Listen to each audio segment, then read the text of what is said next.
Hey, Michael, Yeah. can you hear me?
All right, we'll go ahead and call the House Judiciary Committee meeting to order. We'll begin with a prayer as we always do. If you all like to join me in prayer, dear Heavenly Father, we thank you for this day, opportunity to work on behalf of the people of Georgia. We ask for your blessing of the people of Ukraine right now as they're under attack. We ask you to look after those who are suffering, provide relief to those there, and for there to be peace.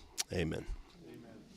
All right, we have three bills on the agenda today. In my office, we've been referring to this as Tillery Tuesday, which is, so we will go ahead and have the chairman of the Senate Appropriations Committee come forward, and we will go ahead and begin with Senate Bill 363. Yes, sir. Thank you, Mr. Chairman, and thank you for creating a day for me. I appreciate that. Members of the committee, I hope I'm respectful of your time, and you've been kind with your time on the Senate side, too. I really appreciate your help. There's three bills in front of you. As the chairman mentioned, Senate Bill 374, 363, and 364. If I had to summarize them, I'd say really one bill's for your state. You'll hear 374 is about your job our jobs as stewards for our state resources. 363 is about our jobs representing and protecting business from unscrupulous practices. And 364 is really about your people, about your district, and protecting them from harassment. It's really the number one issue that I've heard about back home. And per the chairman's directions, though, I'll start with 363. Senate Bill 363 started because of something that I saw happening back home. I'm an attorney, like many of you, and represent companies.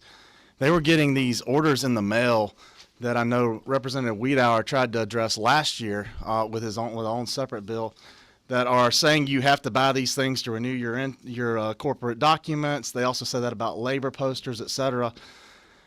Even after Representative Wiedauer's bill passed, these continued to come. This is just the ones I got in just January before we came into session. So you'll see, I know you're seeing them at your offices as well. So obviously, talking with Representative Wiedauer, I said, look, would you have a problem if we tried to put a little more teeth into that? He didn't. He's agreed to sponsor this if this committee agrees to pass it out of this committee on the House floor today. And it takes and says for those, one, it adds labor posters to the previous restrictions on other solicitation notices. And it creates a cause of action that says if you continue to do things like this, send out these things, the fine is no longer just the actual damages. The fine is $100. Well, it started as $100 per violation in the Senate. The Senate committee took it to $200 per violation. And it also allows these claims to be aggregated to create a class. As you know, as attorneys, no one's probably bringing a $200 claim by themselves. But you get two $200 claims together and bring it, then we really can end this. So that's Senate Bill 363. Mr. Chairman, again, it's the one that I think is for business. Thank you very much. So we have some folks signed up on a later bill, and what I'd like to do today is just take each bill individually and kind of separate these out so we can really drill down into each one. I don't see any questions up, but I do have a question for you, Mr. Chairman. Did you all discuss in the Senate, or is it something that you've considered the nature of a class action type claim, why that's so important? Is that the only means by which, say, stacking these fines or penalties or judgments would be sufficient in order to really send a message to the people putting out these solicitations? Yes, Mr. Chairman, we did talk about that. I think there's two ways we could address this. We could start a state agency or task a state agency would do it, or we could use Title IX to try to solve it for ourselves. I think Title IX is probably the better way to do it with state resources. All right, Representative Fleming. Thank you, Mr. Chairman. Senator, did these go through Senate Judiciary No, sir. They actually went through the Ag and Consumer Affairs Committee. in the Senate? Yes, sir. Okay. Thank you. And all of them did that? No, sir. Not all of Okay, them. I'll ask you the others later. All right, Senator Tillery, any opposition that's been expressed to you about Senate Bill 363? Not to me personally, but then again, Mr. Chairman, I think sometimes I probably wouldn't be the one they'd approach first. You sometimes maybe hear of it from a third party before it's Yes, directed sir. to you. But if you've heard any, I'm happy to try to address it. Well, we don't have anyone signed up in opposition to the bill, and I don't see any other questions. So with respect to Senate Bill 363, I'll hear a motion. This motion do pass, and second on Senate Bill 363, LC 510089S. This bill is passed in the Senate. Any discussion or amendments? Hearing none, all those in favor signify by saying aye. Aye. Any opposed? All right, it's unanimous. On to rules, Mr. Chairman. All right, so let's next take up Senate Bill 374. And what we're going to do is for Senate Bill 374 and Senate Bill 364, we're going to do a hearing only today, give some time for additional input on those. And Mr. Chairman, we'll go ahead and hear from you now on 374. Senate Bill 374, members of the committee, is the bill that I think is, of these three, is our duty as for the state. We've had issues where we have asked certain agencies to provide documentation or to share documentation with other agencies, and they've told us that they can't by certain federal rules, that federal rules require that agency, whether it be Department of Community Affairs concerning certain Medicaid data, or it be Department of Corrections concerning certain other criminal data. They're told that by the feds that they have to be the holder or the responsible party for that data, so they can't share it with others. So we tried to think of a creative workaround to get around that, and found one in Indiana. What Indiana did is took a state agency and made that state agency be a part of every other state agency so that the data could be shared at least with that agency. The best way to do that we saw was with the Georgia Data Analytics Center under OPB.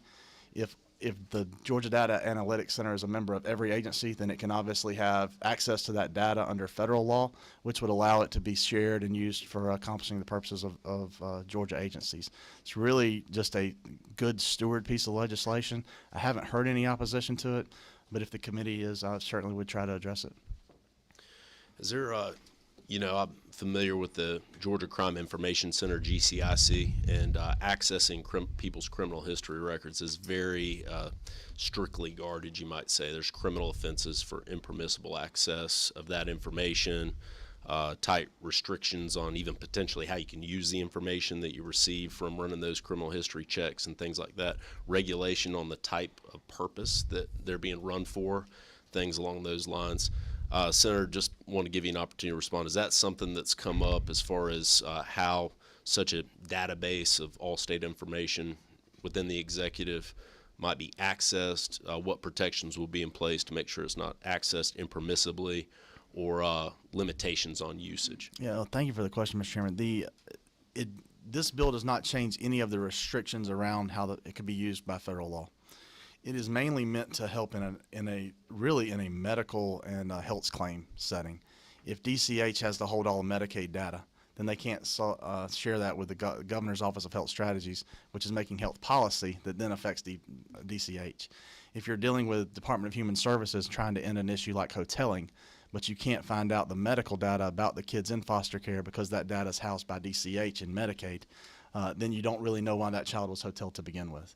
So by using the Georgia Data Analytics Center, we can help Department of Human Services in their foster care initiatives to end hoteling, know what the medical background through, if it came through DBHDD or came through DCH, know what those children were facing medically to try to address it on the front end with DHS rather than having to pay for that exact same test we may have paid for already a second or even a third time. And I'm really just trying to visualize how this might work, because I'm not sure how this information is currently housed and what access is like to it. But could any state employee within a participating agency be able to access that information? No. The answer to that would be no. So you'd still have to have a reason to need to access it, but we feel that would be best centralized and headquartered and controlled through the Georgia Data Analytics Center, rather than putting it with some other agency that may have multiple reasons, multiple employees who could access the data. If we can put it with a smaller footprint, it's easier to control access to that data. All right, Representative Walensky. Thank you, Chair. Hello, Senator. Chair. Last year in regulated industries on the House side, I remember a bill went through that created, or was supposed to create, the technological that's a big word, network to allow state agencies to communicate healthcare and other things better and create that. Is this part of that code section? It is. It is. In fact, the reason why we're still hearing from some agencies that they can't share data because federal law only allows them to share data within their own agency. And even though it's all being held on the same database, they still can't access the other department's info. It's not even the other departments, but so let's use DCH, who I hate using them by name because Commissioner Noggle has been extremely helpful. I mean, she's not tried to put any roadblocks in this at all. So when I say DCH, please don't leave thinking that they're the roadblock. They are not. But there are federal laws that say that they are the holder of all, they have to hold everything Medicaid. So I think the best example I can give you would be the foster care scenario recently. You may have someone who's entered our foster care system who also was at one point in time in our DBHDD system or was in our, they saw a CSB, or they were treated via Medicaid for other medical reasons. And because federal law seems to say that DCH is the only one who can hold that data, DHS can't have it and reposit it and know about it, so they're going to turn around and run the exact same test that DCH has already ran and that potentially DBHDD already ran. And that was the whole point of the bill we did last year, was to create a system where there was easier access. And sharing data Sharing data. to make sure that we're being frugal and good stewards of taxpayer resources. Yeah, thank you. This has already been done in other states. We didn't reinvent the wheel here. We picked up Indiana's legislation and found the best match to Georgia law and made it fit. All right, any other questions? All right, seeing none, we will move on to Senate Bill 364. If you'll present that bill, please. Yes, sir. 364 in the opening presentation, I said this is the bill that matters back home. I cannot tell you how many times I've had folks say, can you do something about telemarketers? I'm getting my number spoofed, and I think my kids are calling me, or my kids think I'm calling them, and that's just not what's happening. And many times, probably like you, I've said, well, this is really a federal issue. It's an FCC issue. It's not something we can address. But this is an attempt to do that. It moves very similarly in the same vein as 363 that this committee already passed, and creates a cause of action for violations of the Georgia Do Not Call list. It also takes and allows those. It takes out a component right now that I think we're seeing where folks are saying, well, I didn't violate the Georgia Do Not Call list. I contracted with somebody else, and I don't know what they did with that data. If they were calling from Thailand or calling from Jamaica, they're the ones that violated the Georgia Do Not Call list. You're going to need to go to Thailand or Jamaica and sue them over there if you intend to stop them. It wasn't me, it was them. So Senate Bill 364 takes it is not a scalpel to a problem. I mean, it fires the 357 right at the middle of it and says, we're not going to let you get away with this knowing requirement anymore. You weren't the one that called. If you instigated the call, if you were the one behind the reason it was made in the first place, then you're responsible for the call. So it's third-party liability. It then allows that third-party liability to be aggregated again, like we said before, because the fine, if the fine's a minor amount and a company's able to run the tables and say, hey, we're making more money than we're losing on this one, it allows us to be aggregated and put into a class to end telemarketing. My office is upstairs. A lot of people do call about budget requests. That's true. But 3 times as many call asking us if we want to buy an extended warranty for our vehicle that we don't own. If I'm having that problem and I'm in one of the best offices in this building, then I know every day Georgia's citizens are feeling that problem too. And it's annoying at best. At worst, it robs them of their income, because some people believe this. And sometimes they end up with the hard-earned savings that they've stocked away for a rainy day like our state did, and that rainy day fund is depleted through duplicitous means. So 364 is not a scalpel.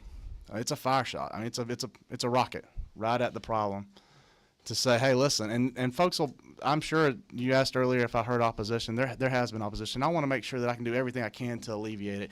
Businesses should be able to call their customers. We're not trying to keep them from being able to call their customers. If we allow them to call their customers, though, people get to decide if they want to be that business's customer. If they're not your customer, then you're soliciting. And if you're soliciting, then you're falling underneath the Georgia Do Not Call list. So it admittedly is not a scalpel; it's a shot, but it's a shot that I think that people of the citizens of this state are ready for, because they're tired of dealing with this problem, just like our admins upstairs are. All right, we have a few questions. Representative Walensky. Thank you, Chair. Chair, in terms of who has the right to action in this, is it only the Attorney General? No. Okay. So the Attorney General can bring it, or you can be brought as an individual action. So again, trying to make sure that Title IX can be used, because we have to make a decision of, do we want to create our own department and staff it with 14 lawyers to go after this, or do we want to allow Title IX to work? And I think that it's a more prudent use of state resources to let Title IX work. The only reason, let's see. But No, the that's AG can bring it. Anyway, okay. So anybody can hire an attorney to bring this type of action? Yes, sir. All right, good. Thank you. All right, I think the next slide up was, Representative Gunner, do you have one? I do. Yes, sir. Go ahead. Thank you, Mr. Chairman. And Chairman Tillery, thank you for this bill. I have constituents back home that are receiving romance calls and getting scammed because of that. Does this cover that kind of telephone call? It could, if they're on the Do Not Call list. So if you're violating the Georgia Do Not Call list. Now I tell you, Judge, I know I could tell you yes and try to win your vote in committee here today. If that person's making romance calls to multiple people, that's probably going to be a hard case to turn into a class action. But I hope what we can do is, by sifting out the majority of these calls, we can then allow the Attorney General's office to focus on the ones that are harder to reach. And it's not so much that I had personal contact with those kind of people, but my wife did as a branch manager of a bank. And a lot of people were getting scammed because of that. So, in the enforcement provision, I know the suit itself is a type of enforcement, but how do you track down these people that use the technology today to hide themselves? That great point. One of the ways, I'm sure no business that's represented in the room does this. I'm not trying to impugn that on others, but one of the ways that some companies that maybe act in this way more often try to shield themselves is to go outside the reaches of U.S. jurisdictions, which is why the third party claim component is so important. Again, taking the knowingly out is important. It does almost create strict liability. But if you are violating the Do Not Call list, my answer to you of we don't want to get caught up in this is, well, then don't do it. I mean, it's a pretty clear answer. Okay, thank you for the bill. All right, I think next up we had Judge Scoggins. Yes, thank you, Senator, for the bill. I love it. I worked on it a couple of years ago, tried to get something through, and we kind of didn't get it going. But isn't it true that most of these calls come from overseas? The vast majority right now appear to. That's what I was told when I was working on it before. And does this also apply for people campaigning on the lines too, you know, or robocalls, so to speak, for elections? However the House committee feels they wish to amend it, I'd certainly be interested in amending it. However the committee feels that, if they feel they want to add that or take that out. And who was your pushback from on this bill? I don't know pushback. Businesses want to make sure that they can call their customers, Right. and I want to make sure they can call their customers too. Not AT&T and the other phone companies? Well, businesses want to make sure they can call their customers, and I want to make sure they can call their customers too. But if you're not their customer, then I think that you probably fall underneath the act. Thank you for the bill. All right. Representative Bruce.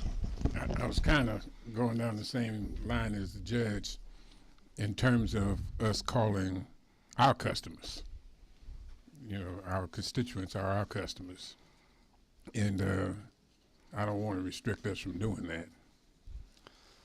So, did you address that at all in here? The bill's silent as to what it does towards campaign costs. We didn't address that. We addressed solicitation costs, but I think there's a fair argument that campaign costs could be solicitation costs, and if this committee wants to amend that, I understand. Any follow-up? Yes, sir. Okay. Representative Smith. Thank you, Mr. Chairman. Mr. Chairman, good to see you. This is a question I wanted to ask of you and just kind of get to the purpose of this, just to clarify for everyone here. Seems to me, and the problem that you're addressing, we appreciate you doing that, seems like the spirit of the law as it stands was being circumvented.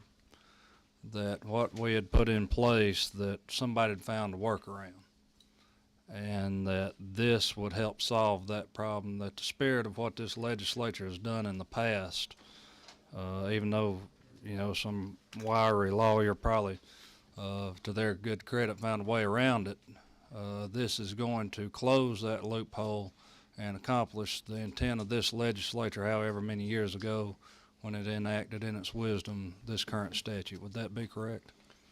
I think that's a very fair characterization. Okay, thank you. Representative Fleming. Thank you, Mr. Chairman.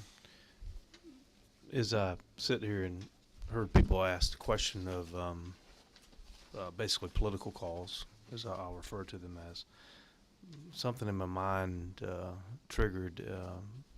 There was a debate about something like this, and there were some decisions that calls regarding advocacy of campaigns were free speech issues, and they differed from commercial calls. And I don't know, as you debated that in the Senate, if that issue ever came up, or I may be out in left field and disremembering something. No, sir. I think you're remembering correctly. I was an intern at the time when the original "Do Not Call" list passed, I believe, and at the time, campaign calls were excluded from the "Do Not Call" list. So if we're going to stick to the "Do Not Call" list, then they're excluded. If this committee thinks they wish to add them, that My question more goes to, could we, or is there some kind of First Amendment advocacy right when it comes to elections? People out there are shaking their head no.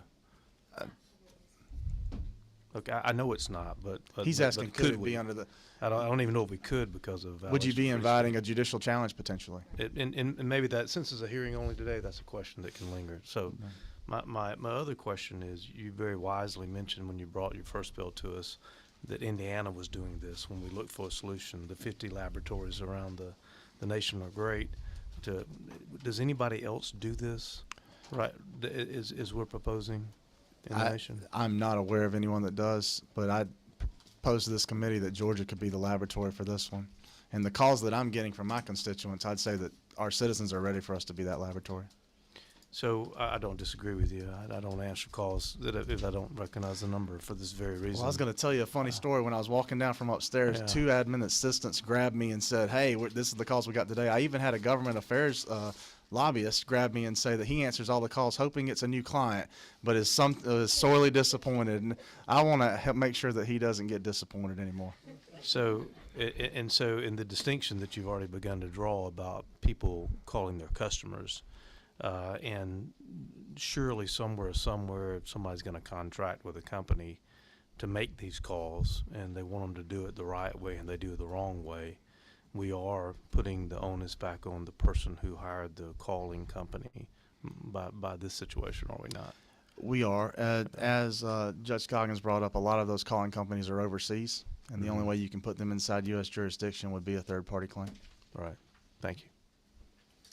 Chairman Fleming, how do you feel with the senator saying that this bill was previously debated, this issue was previously debated when he was an intern, and you recall that debate, and now he's chairman of the Senate Appropriations Committee? That's I'm it's getting to the point I'm too old to be insulted anymore. I've heard it from him before. a few other questions. All right, Representative Walensky. Thanks, Chair. Just 2 more questions. One regarding the idea of solicitation being campaign. I don't know in the Georgia code whether the term solicitation has to do with actually selling something, or is it just the mere call of, I don't know if you know about. And then these lawsuits already exist now, and so this bill is just, I guess as Tyler, Representative Smith was saying is even though they exist now, there are many people. I mean, I could show you my phone today. I had 6 calls today that are from people that 3 of them looked like they were mine and 3 didn't, but none of them. Anyways, I don't know what they were selling. I've won a lot of cruises, so this is definitely something that's needed. And I guess I'm just saying this is a good bill, and thanks for bringing it in, and I look forward to working with the committee. Representative Holcomb. Thank you, Mr. Chairman. Thank you, Chairman Tillery. Definitely support what you're trying to do and applaud the effort. I want to dig down just a little bit more in terms of the enforcement aspect that's been raised of this issue of, as I understand it, they just create new numbers constantly, and a lot of them are overseas. So can you just provide a little more explanation? I don't do class actions for a living. I might be tempted to with this problem, but who would the case be against? You mentioned the third-party claims a number of times. Can you just give us a very elementary how this would work in practice so it might stop this? Right. So currently, you track down the spoof number or whichever number you have, and you find out who they are, and that's your defendant, your party defendant. What this bill does is then, if they're selling cruises for Carnival Cruise, now Carnival Cruise could be your defendant because the calls were being made on Carnival Cruise's behalf. Now Carnival Cruise will have a defense of, we didn't have anything to do with Scott Holcomb's office sending out, multiple calls that day about this issue. That would be a defense. You still have to prove that at court that this is the right defendant. Mm-hmm. But rather than having to track down the person from the calling house that was in Thailand or Jamaica or wherever else it was outside U.S. jurisdiction, you now have a U.S. defendant that is subject to the U.S. jurisdiction. And I understand a lot of the concern is, well, we're not, the company saying, Carnival Cruise saying, we're not the ones violating the Do Not Call Act. What this bill basically says is you can't get around the Do Not Call Act by third partying out to a group who is or is not paying attention to whether or not a Do Not Call list exists. Okay, I understand. And is it your sense that that information can be tracked down and identified so this copy can of the actually Do be Not Call list? enforced? If somebody calls me and it's a spoof number, is it possible to track down that information so a lawsuit can be filed? I think it's much harder to track down where that number came from. Yes. But when they get down to selling their product, they're going to have to tell you who they are. Okay. So that's how you're going to know. Understood. Okay. Now, the original client, the original fines are just not that much. So you're going to be looking to aggregate those if you want to actually end the practice. I believe, based upon the number of people we've heard comments back from in the halls, that the threat of that suit alone will probably end a vast majority of these calls. That would be nice. And do you know, as the calls are made, do the different carriers that they're made on, do they have any information about who's making these calls? Is there any tie or way to get the information from the providers? I don't know. I haven't researched that, Representative Holcomb. But if we're having a hearing only, then I'll try to find out more about that. Okay. Thank you. That's it. Thanks. Thank you. All right, Representative Evans. Thank you, Mr. Chairman. Thank you, Chairman Tillery, for the bill. It seems to me that you got a lot of folks saying, it's not me. I just wonder if it factored into consideration in the Senate, because I think it would me that part of doing this is saying, well, you need to know. I mean, you need to do business with legitimate actors that are going to follow the law. Would you agree with that? Yes, ma'am. And we're not saying you can't call people. You can call whoever you want unless I've put myself on a do not call list. So there's still some onus on the consumer to put themselves on this list. So we're not just creating class actions against companies for calling people that they are allowed to call. We're just saying if someone has gone through the trouble of putting themselves on this list that we've created, we're going to respect that. And we ask you as a business to respect that too, and not go out and pay basement bargain prices for an automatic dialer, you need to do business with legitimate people. Is that a fair way to kind of sum it up? You've said it a whole lot more articulately than I ever did. So Well, thank you for I'm gonna that, copy but- your words. I have certainly always have concerns to make business harder than it needs to be on people that are trying to sell product, because I think most of us in here do. But I just want to make sure we're doing it the right way. And I feel like your bill strikes that balance, and I just wanted to test a couple of my theories. So thank you. Thank you. Chairman Rich. Thank you, Mr. Chairman. Thank you, Chairman Tillery, for this bill. I, too, like probably every single person in this room, has been plagued by this. I understand from what you said that some of the opposition has been that businesses want to be able to contact their own clients. And I was reading the bill for the first time sitting here, and I don't see where that's necessarily addressed in anything that is in your bill today. Is that something that was addressed in the original Do Not Call bill? Great question. I don't know, but I'll look that up for you. The information about contacting your own clients, though, we were able to address that with some of the folks in the audience, and they were so kind to bring back that information that says federal law actually allows them to do that already in some ways. But if we need to copy that in state law to make sure that that businesses are protected on that, certainly not a problem for me. Okay, thank you. All right, thank you. I don't see any other questions. We do have a few signed up to speak, so Senator, if you'd like to scoot down a few chairs and just be nearby, we'll, as we always do, give you the last word at the end of our hearing. First up is Megan Brown.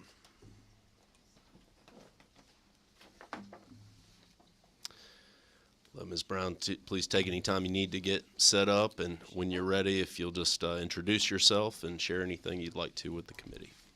Thank you very much. All right, so my name, is this okay? Great. My name is Megan Brown. I'm here on behalf of the United States Chamber of Commerce Institute for Legal Reform. Thank you, Mr. Chairman and members of the committee, for the opportunity for the Chamber to share its views on SB 364. The Chamber, as you know, is the world's largest business organization. It represents companies across every sector in the economy, from small businesses to local chambers to leading companies. The Chamber is proud to count many Georgia businesses among its members. ILR agrees that illegal calls of the kind you have been describing receiving are a problem, but respectfully, SB 364 is not the solution. Quite the contrary. It puts out a welcome mat in Georgia for class action litigation against Georgia businesses for honest mistakes in a highly regulated and complex technical area. I have some prepared remarks that I'm going to try and get through.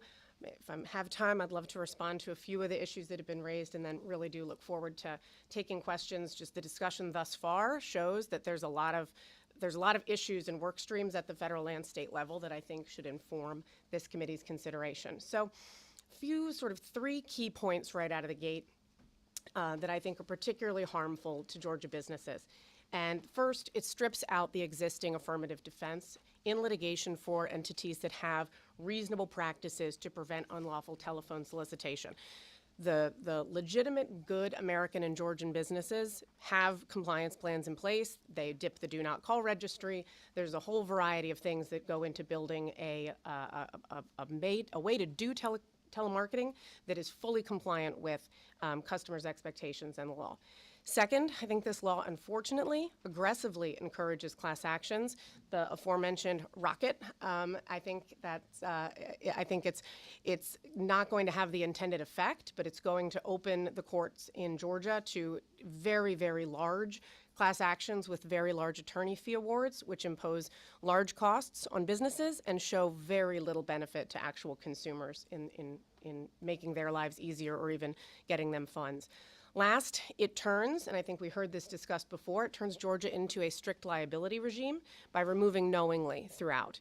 And I think there's maybe a misperception on third-party liability here that could be addressed. So let's be clear, illegal calls, they are a pain. We all have the anecdotes. I get them, you get them. But legitimate businesses do work very hard to comply with federal and Georgia law, including the Do Not Call list, but also the panoply of other federal laws that govern these practices, the Truth in Caller ID Act. There's a lot out there. telecom companies. I think they came up earlier. They have built network level call blocking and screening, and there's a big push at the federal level to deploy technology solutions here to get at the overseas bad actors who are pumping lots of problematic traffic. Unfortunately, a lot of the bad guys and the scammers aren't in the United States, and so they don't care about compliance with federal or state law. So sort of why is this bill so problematic? It might help to understand how the litigation under the TCPA works, and there's a lot of it. ILR has studied thousands of cases. They've picked them apart to sort of see, are they going after the bad guys, or are they going after companies who have a coding error in their software, or someone who calls someone whose number got reassigned because they switched carriers. We've seen TCPA judgments and settlements of $50, $75 million with commensurate attorney's fees.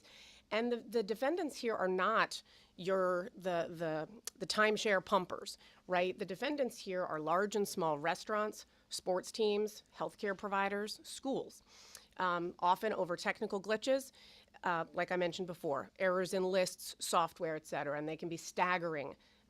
Exposures to liability. So when he says a rocket, he's not kidding. You're a medium-sized business and your vendor makes an error in good faith, you can face millions of dollars, crushing liability.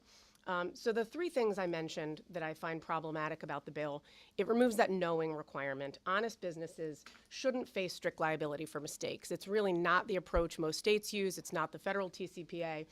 But even worse, the bill eliminates that affirmative defense. And the thing that really sort of jumps out at me about that is the affirmative defense and the safe harbors that exist in these regimes are really a way of encouraging the good behavior that we want companies to have. So to qualify for the federal safe harbor under the TCPA, you have to have written policies and procedures. You have to audit. You have to train your personnel. You have to have record keeping. You have to check the lists daily against the do not call database. So from my perspective, Georgia should encourage companies to do the right thing by preserving that affirmative defense and that safe harbor and keep that affirmative defense that is currently in Section J. The other problem I have is the very express invitation to the Title IX, a class action and encouragement of attorney's fees. Federal courts are already swamped with TCPA litigation of real dubious merit.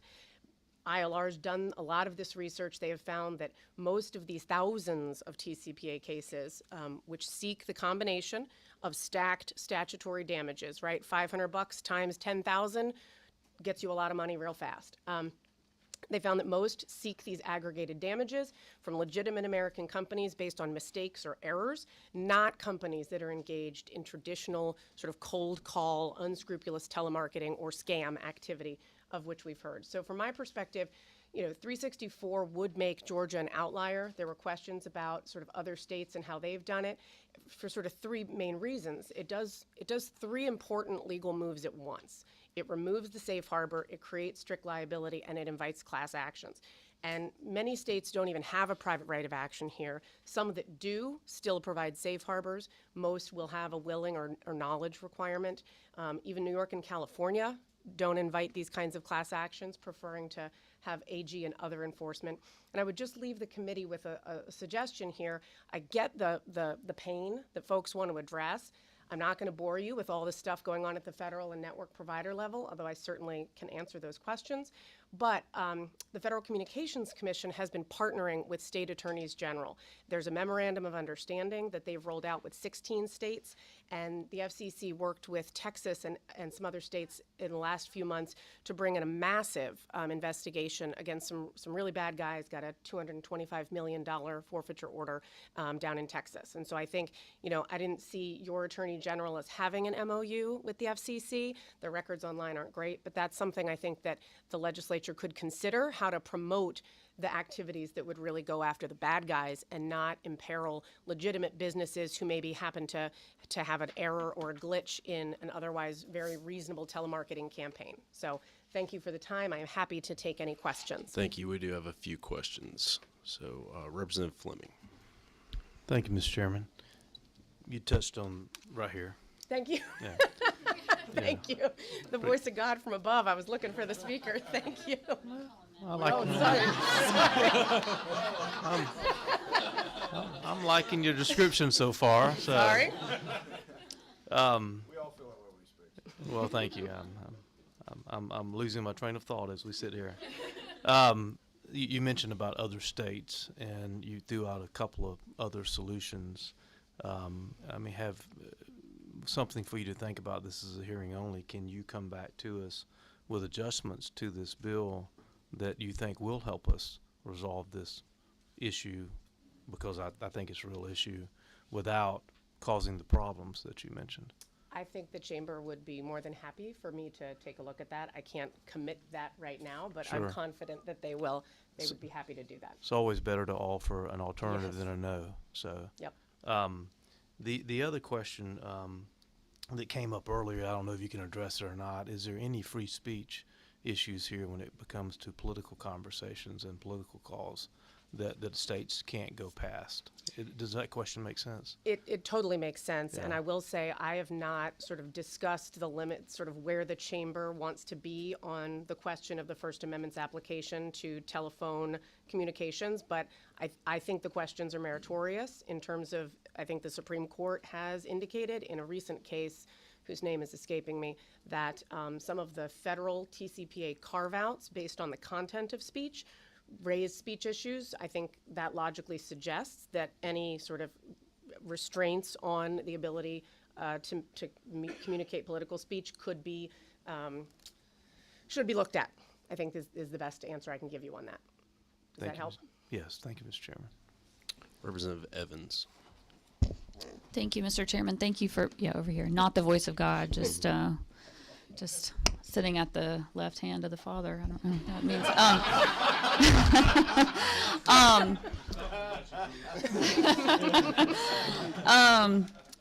So, what I'm wrestling with is how do we fix this, and who's got the incentive to fix it, and who's in the best position to do something about it. So the consumer, all they can do, to my mind, is put themselves on the do not call list. They don't get to otherwise really have any control here other than whether they answer their phone. They're not in risk, missing that call from the doctor's office or the school or whatever, which I don't think any of us want to ask them to do.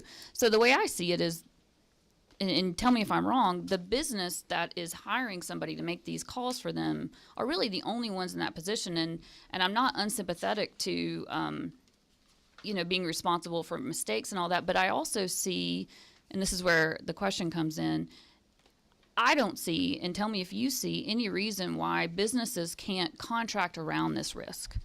If I'm going to hire this company to make my phone calls and you need to indemnify me and hold me harmless if I'm responsible for your glitches, if I'm responsible because you made a mistake on the list, to me the business is in the position to do that, and I'm just looking for you to tell me I'm wrong if I am.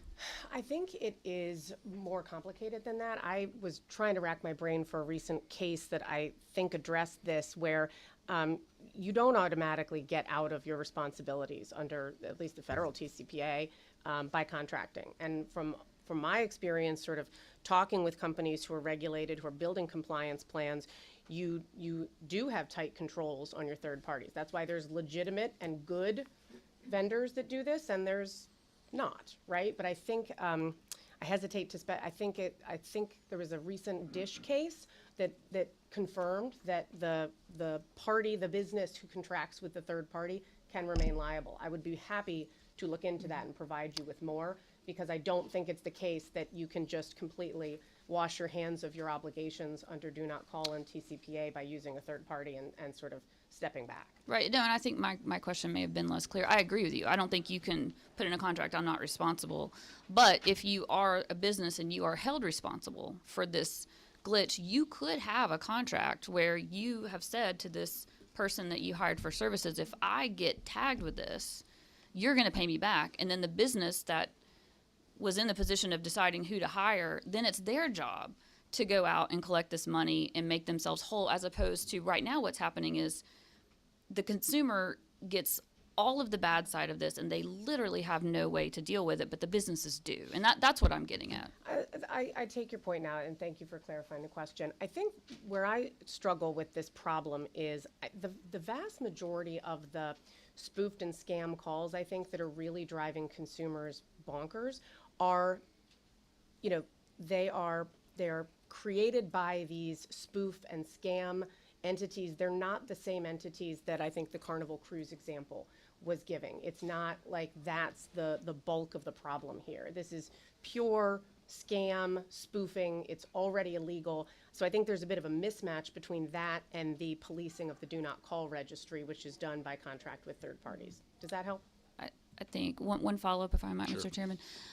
Well, if that's where they're mostly coming from, nothing about this bill is going to hold Carnival responsible for random spoof calls that they didn't contract for, right?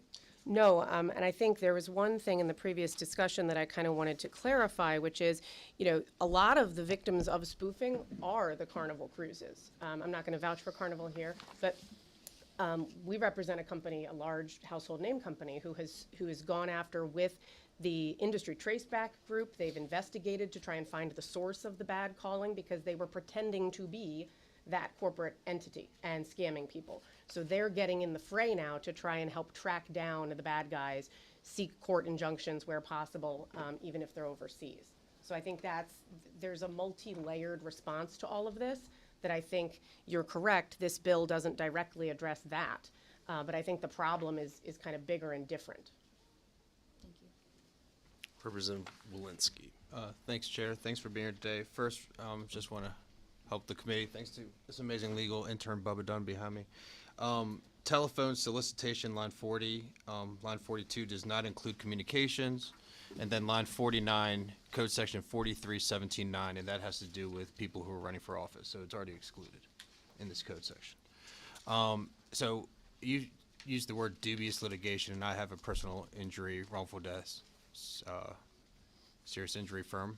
I don't do this type of law, but I know a couple firms that do. So I'm always concerned when people use these broad strokes about litigation being bad. Do you find that current litigation against certain bad actors is helpful in stopping this?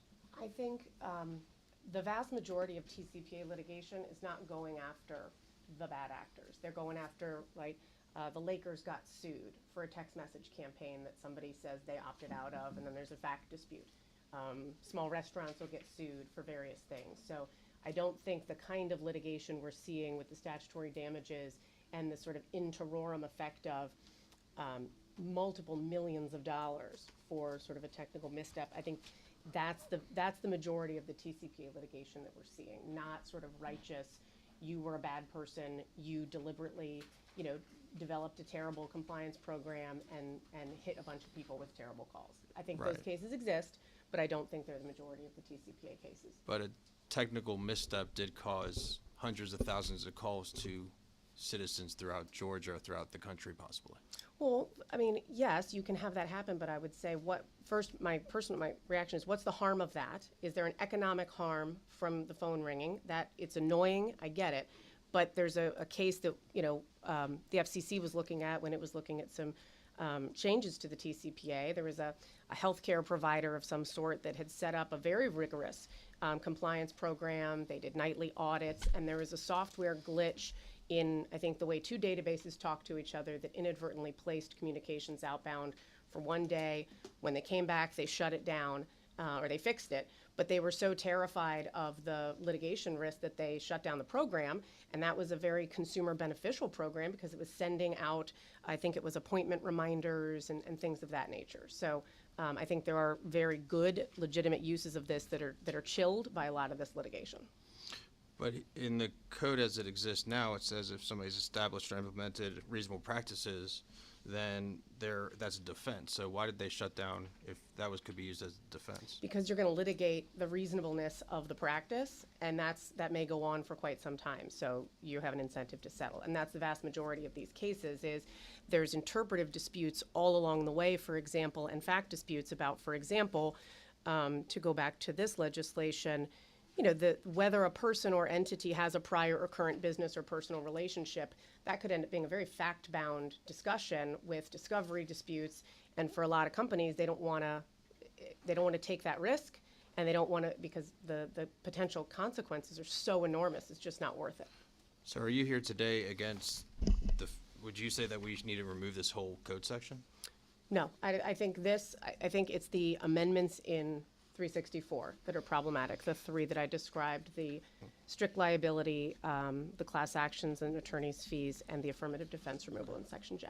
And you mentioned the economic impact on people. Well, that's not the personal impact, but I mean, a lot of people more and more are using their cell phones for business. And so literally, Representative Evans just saw during this committee meeting, I got a spam call. So I think more and more people using their cell phones and getting a call every hour has a huge economic impact. It has an emotional impact, and I think it really needs to stop. And the major thing we see in litigation and under the Fair Debt Collection Practice Act and other areas is the issue is when you have smart companies, no matter the size, they create systems to get around the law and make other people pay for the problems that are occurring. And it seems that this bill makes sure that everything's in place to make sure that we stop this problem that's harassing us every day. But thank you for coming here today. Thank you. Could you distinguish in that call you received whether it was a, I don't know what the term is, ghosted, fake number, fraudulent number that was used, or if it was from, a call center or something like that that were deliberately trying to reach your number specifically, or coming from an accurate It came up source? as Kareem the Dream. Okay, that's all you know. And I don't have anybody, I don't think I've saved someone in my phone named Kareem the Dream. Okay, all right. Representative Holcomb. Thank you, Mr. Chairman. I want to begin with just this proposal doesn't update some of the background. This is less a question for you and more a comment to my fellow committee members. Is at the time it was over 300,000 solicitors placed calls to more than 18 million Americans. I just looked on the FCC website. It's now 4 billion robocalls per month across the country. It's astounding just how problematic this is. And I'm sensitive to what you're saying in terms of the healthcare company that wanted to give scheduling reminders, but I don't think this would capture that, because solicitation is for the purchase of goods or services, not a reminder about you have an appointment or something that's not sales related. But bigger than that, and this is just my own bias, I hate all robocalls, legitimate or not legitimate. So can you give me an example of where this is done in an honorable, appropriate way? Sure. I'm going through my sort of daily existence, and I would say I think I get a robocall from at least one of my physician's offices, not for an appointment but reminder, but to promote elective options like cosmetic things. I think that is a solicitation that I get that may be welcome. My children's schools push out lots of things that are not just reminders, but that want me to do things and pay for things and sign up for things. So I think there's an array of consumer beneficial contact that happens. And if, just to go back to say the purpose, I believe, of this bill when it was enacted, but also the TCPA back when it was enacted, Congress there was striking a balance to say, there are legitimate calls, commercial speech calls, telemarketing calls. The telemarketing industry was and remains a thing, and some of that stuff is very much wanted by consumers. So I think these laws are trying to hit that balance between, people who don't like any telemarketing and the potentially very useful and economically beneficial things that happen as a result of telemarketing. Does that answer your question? It does. I think the problem, though, is that the bad actors, which are the predominant group that does this, have so tainted it that the few potentially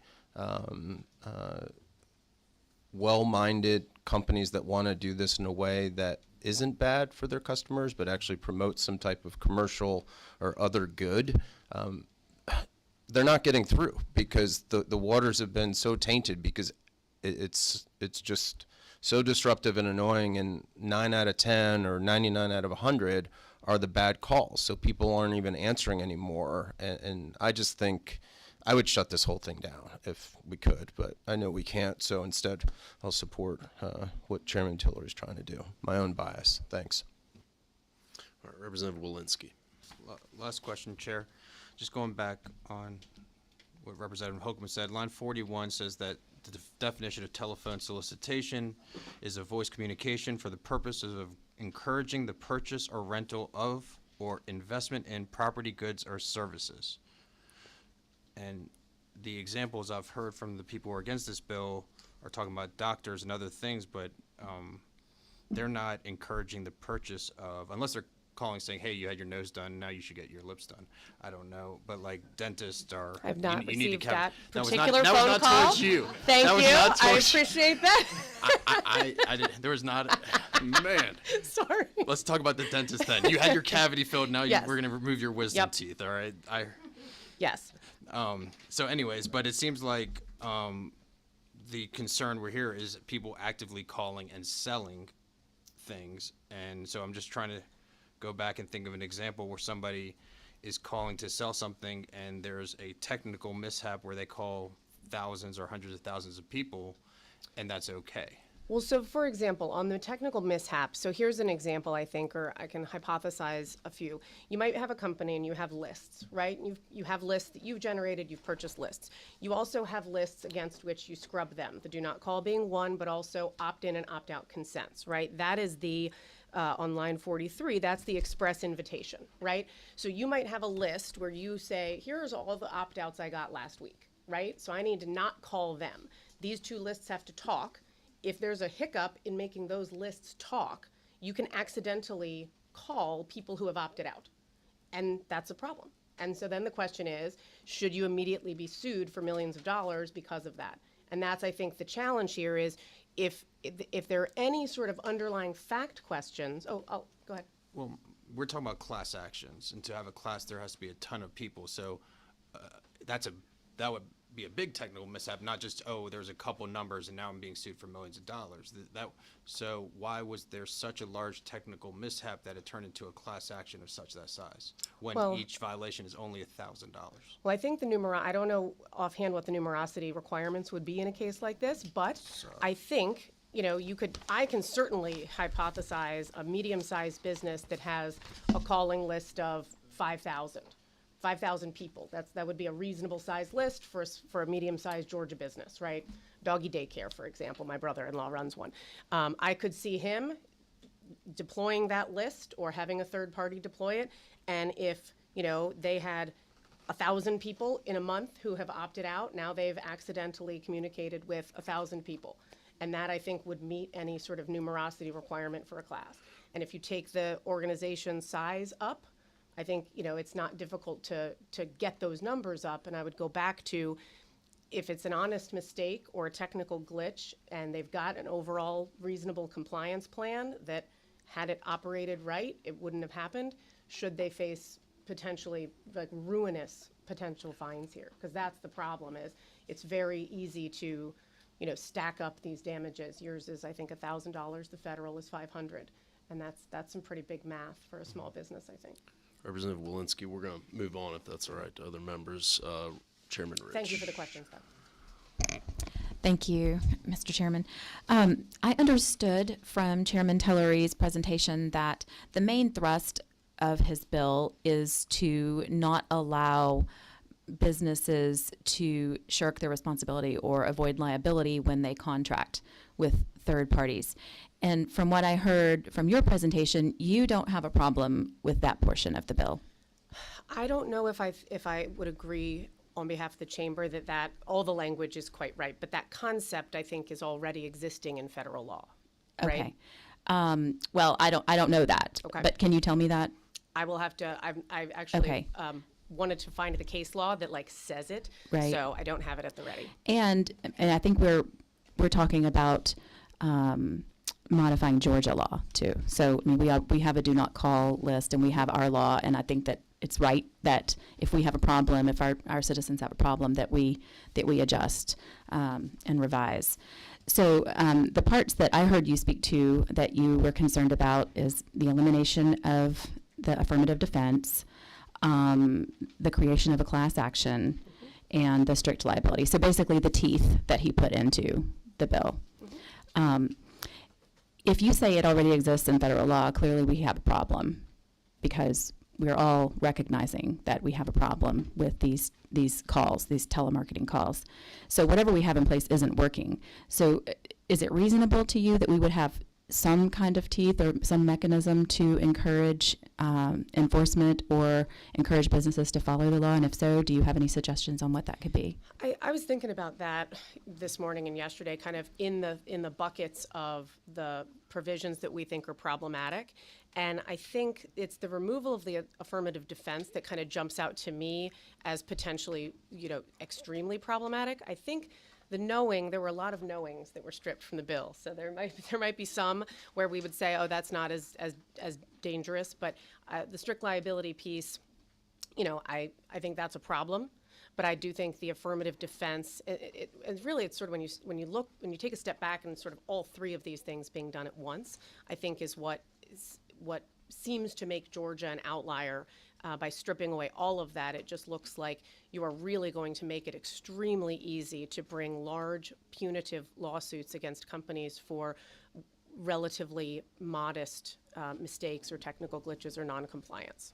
So I heard you say, and I think I probably believe this too, that the most I guess important piece to you is the affirmative defense stay in place, because that kind of solves the problem of businesses who have an accident or make a mistake. If they really are trying to do the right thing and they have policies and procedures and they have training on it and they have audits, yet a mistake is still made, then leaving this affirmative defense in would solve that issue. I think so. I also think respectfully, if it really is the case, and I do want to go back and look at the case law and see if there's a gap in Georgia law that allows sort of contracting around this that is not existing in federal law or other states, there may be a more targeted way to do that than these changes, which I think really do open the door to a lot of other litigation against legitimate businesses and kind of take away from that main purpose that I think the chairman was trying to get at. Okay, thank you. Representative Scoggins. I think she got my question. All right, Representative Bruce. Yeah, this is really for the senator. I don't know how they do this, but somehow, sometimes I'll get calls and there will be a name with the call that I recognize. It's how they did that, I don't know, because I've gotten calls from my mother that weren't my mother, and others. So is there a way, or have you thought about increasing the penalty for people that do that? Because that to me that is fraud, and I don't know if that's the right legal term, but it's something wrong with making me think my mother is calling, because I'm going to answer that phone if it's my mom, and then it turns out it says, are you willing to sell your house? And I've gotten rid of a couple by saying, yeah, you're going. I'll take $5 million for it, they hang up on me there. But, increase the penalty for people that do stuff like that. So we got your microphone live there, Representative Leverett's microphone up if you'd like to respond. The light is on this. Oh, excuse me. All right, try. I don't know exactly if there's any comment I need to be making back, but the answer is yes. If the committee wants to go that route, I don't have an issue with that at all. Mr. Chairman, can I address the neighbor spoofing? Yes, please. Sir, that's called neighbor spoofing, and there's a lot of ways that people manipulate caller ID information, and it is also against at least federal law and probably the laws of many states to spoof a caller ID for those purposes. So that it's a thing, and there are tools. To go back to an earlier question, there's various Scam Block, Scam Shield, all the carriers offer free tools to try and mitigate that. But I just wanted to let you know that the federal government recognizes that is a problem, and it's making it very difficult to track down the bad guys when they can obfuscate their caller ID. All right, those are all the questions. Thank you very much for your testimony and being here today. Thank you very much, Ms. Brown. Thank you. All right, next up we have Steve Bridges with the Georgia Bankers Association. Ms. Bridges, if you want to get set and then introduce yourself and tell us anything you'd like to. Forgot my water. I apologize, Mr. Chairman.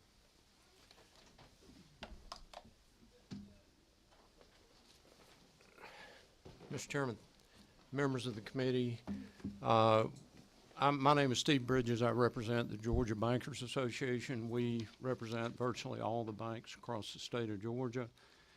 We certainly appreciate the opportunity to be able to testify on this bill here today, this Senate Bill 364. I want to make one thing very clear from the very beginning. We are not here today, at least, to outright oppose this bill. We realize that there's problems. In this area, this space, it's been talked about all around this table today.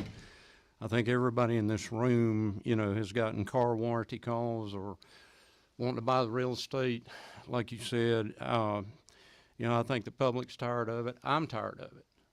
So we're not here to outright oppose this bill. However, we have some suggestions for the committee as you move forward that do represent some concerns. And we've discussed our ideas with Chairman Tillery as the author of the bill, and unfortunately we're not in agreement at this point in time. But I did want to state that for the record. I'm maybe one of the few non-attorneys in this room. Maybe I have a friend over there in Representative Bruce, but one of the concerns that I wanted to express is what I've learned here today is the affirmative defense provision that's in current law, is in the current telephone solicitation law, but is taken out in the Senate Bill 364. I do think that it seems to me to be good public policy on the part of this General Assembly in the state of Georgia to encourage people to develop policies and procedures to comply with the law. And so, we have some concerns with that being taken out.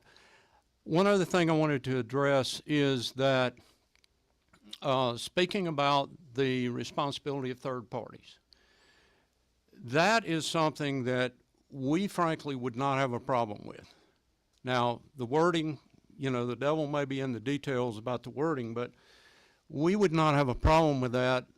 We deal with that already in the financial institution world because we're required by various laws and regulations to accept responsibility for anybody that we contract with to do any kind of function or activity or whatever it is. So quite honestly, again, the devil may be in the details on the wording, but I really think third parties should be held accountable in those situations, and the original contracting party. I mean, they should be held accountable.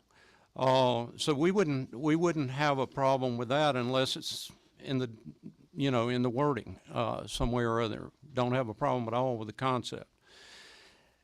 I want to spend the rest of the time that I have, I guess, talking to you about what I think makes the financial institution industry relatively unique as it relates to this issue and this bill.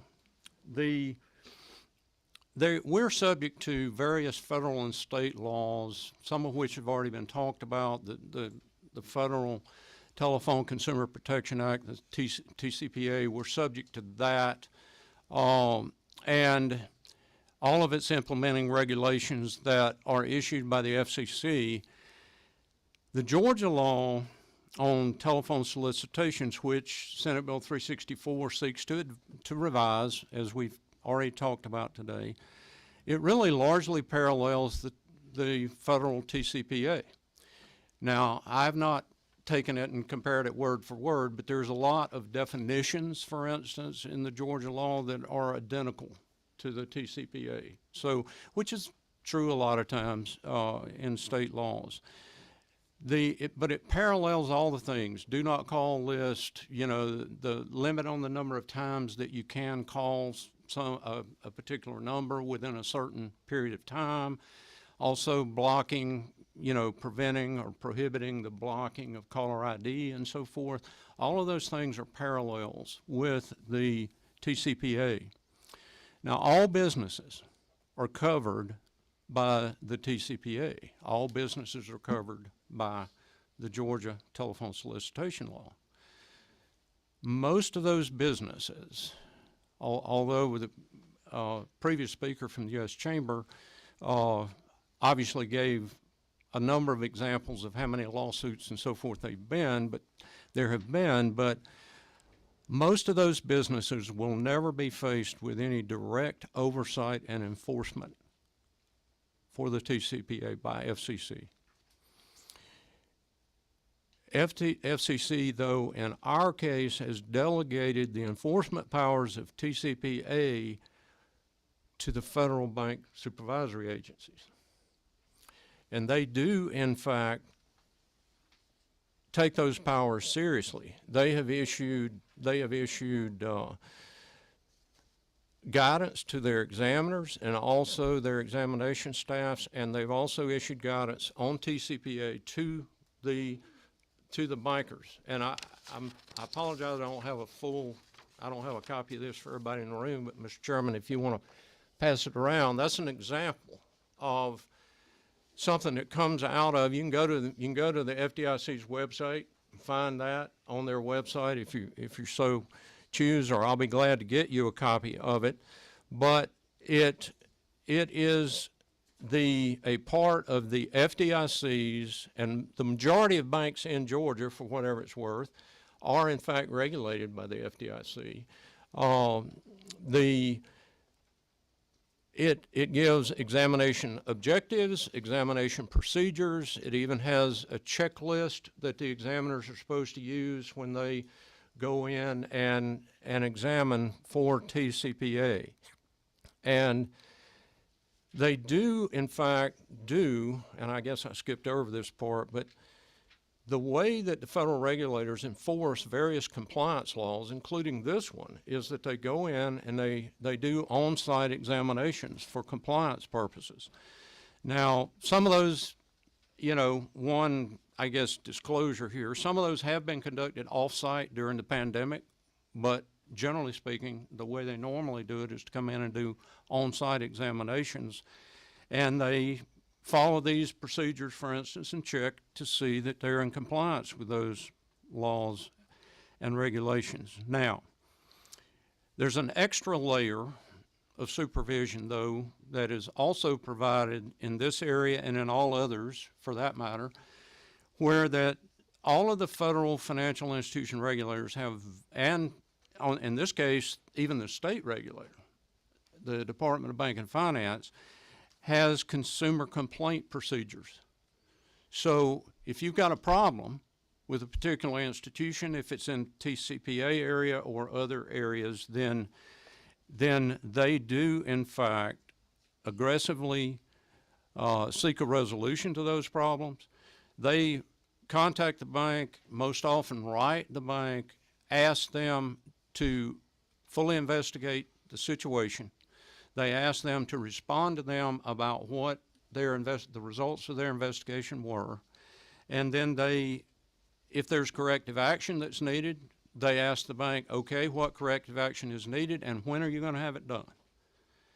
And so I think that they also have situations where that they do, if there's outstanding complaints, they follow up on those complaints during on-site exams, if there's any outstanding at that point.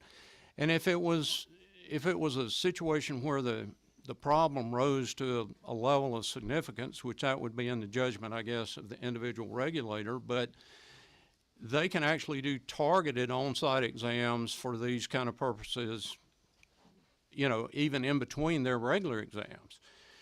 They also have the ability to issue monetary penalties, which can rise to as high as $16,000 per violation. And they can issue cease and desist orders on the institution to stop or compel compliance with whatever it is the problem is. Now, so I guess the point I want to make to you is that, and I know you get told this all the time, that industries are, you know, we're unique and we're different. I honestly believe that in this case, we are unique and different. We, rather than creating a state agency like Chairman Tillery mentioned, I mean, it already exists. There's already enforcement mechanisms that exist for this, this area, for the financial institutions in this state and nationwide for that matter.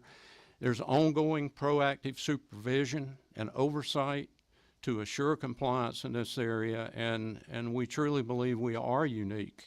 And what I would ask you to seriously consider is, we would like, frankly, we'd like some relief from the class action provisions because of the scrutiny that we already receive in this area. And I will grant you that the majority of folks, the bad actors we're talking about, and we've been talking about all day, they don't have any supervision. It's quite clear that they don't have any supervision. And so, Mr. Chairman, with that, I'd be happy to answer any questions. I mean, that's my pitch for the day. Representative Holcomb, I'll ask if you can just limit your question. We got a hard stop at 3 for non-civil today, but I'll go and recognize you for some questions. Okay, thank you, Mr. Chairman. How prevalent is the use of telemarketing by Georgia's banks, and can you give us an example of what that looks like? Well, yes and no. The first answer I will say to you is that the majority of banks, I do not think that this touches most of their activities. However, in looking at this bill, one of the things that jumps up and makes you wonder if it does apply. One of the things that some of even the smaller community banks in this state do on a regular basis is everybody out there is searching for good loans. Well, they make calls to prospective customers. Well, when they make, now usually that's just to set up an appointment and maybe have lunch or whatever and try to get your foot in the door and try to, you know, get that business. But seems to me that this ends up touching this area when you do that. Now there are those that issue credit cards and they may make calls. Now I don't know, maybe I'm an exception, but all these robocalls that I don't like, frankly, they don't come from banks. I hope that's because, frankly, I hope it's because of this supervisory regime I'm talking about, and I hope it's because we do a decent job. But there are those that do that, but that would probably be the one that would fit, you know, most directly into this space would be credit card calls. Okay, all right, thanks. Thank you. Thank you, Mr. Chairman.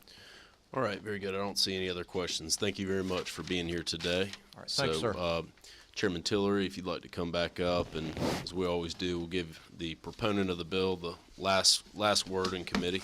Well, I just want to tell you all thank you so much again for your interest, and Representative Bruce, thank you for your question. I'll get you an answer back on that one too. There's actually something in the bill I think already addresses that. And that was why we removed the knowingly in one spot. Big points, the things that were said, I think Representative Rich hit it on the point. Taking the teeth out of the bill effectively guts the bill. And that's what our folks are asking us to do, is to put some teeth into legislation. The affirmative defense, if we pull that part out, that's lines 137 and 138, then an affirmative defense can literally be, I've contracted with another group and I've told them not to make these calls. And that is not, then we end up in the exact same position we were before. So I asked the committee, if we do intend to pull the affirmative defense, let's please put more teeth to it than that. On the class action, and I understand the fear of business of class action, but I want to explain to you that this bill has bothered so many people across, or the effects that cause this bill has bothered so many people across Georgia, that Senators Kennedy, Cowser, and Gooch, who aren't necessarily friends of class actions, all supported it, and I believe at least 2 of them were co-sponsors. It's not, this is a big issue that needs to be addressed. the way to avoid that class action is to not make these calls. Even if you make these calls, though, we heard instance about the innocent mistake, the LA Lakers example. You know, that's not actionable in this bill. If you look at lines 122 and 120 through 124, there's a one free bite exception. It basically says you have to receive more than one telephone solicitation within 12 months. So I tell you, that innocent accident text message that went out to everyone in Georgia, that's not actionable. Now, if they do it a second time, it's actionable. And I'd argue if they do it a second time, then it's not an accident. So thank you so much for, lastly and certainly not least, the example about cosmetic procedures or the school calling. As Representative Walensky pointed out very clearly, solicitation does not include express invitations, a business or personal relationship, or a charity, and that is on page 2, I believe, of the bill. Just to address, let's see here, make sure I'm correct on this one, page 3, starting at lines 43 through line 51. Thank you again so much, Mr. Chairman. I appreciate y'all's time this afternoon. Thank you very much, Senator. Failed to make this announcement earlier, but we are very honored to have with us Judge Burt Guy from the Brunswick Judicial Circuit. Thank you so much for being here with us, Judge Guy. I believe last week we had Judge Kelly as one of our judges for the week, so we've had 2 judges from the Brunswick Circuit in 2 weeks, and maybe the Judiciary Committee will have to return the favor by coming to Brunswick to hold a committee meeting, and so we'll come to your beautiful part of the state at some point, but thanks for being here today. All right, well, really appreciate the discussion that we had today over these 3 bills. Thank you, Senator Tillery, for your presentation. For scheduling purposes, we have committee set for tomorrow at 1:30, one bill